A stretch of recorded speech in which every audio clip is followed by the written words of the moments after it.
And then Margaret's going to read from a short portion of Paul's second letter to the Christian church in Corinth. And here he's very much addressing the issue that we're addressing today, which is more or less, when is enough enough?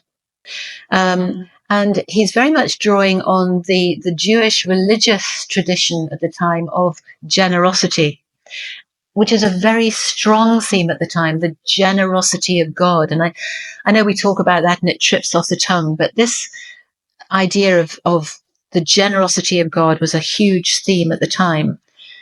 So much so that the Jewish religious leaders really emphasized the fact that God's generosity is lavished on people who are generous. So God's blessings are lavished on people who are generous.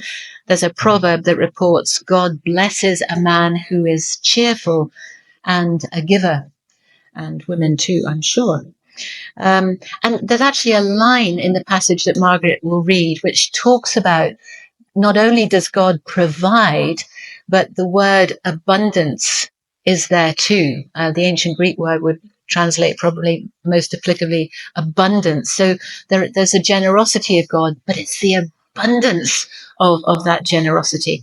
Now, the interesting thing about that, particularly in the world we live today, is that word abundance could apply to what we today understand as profit margins.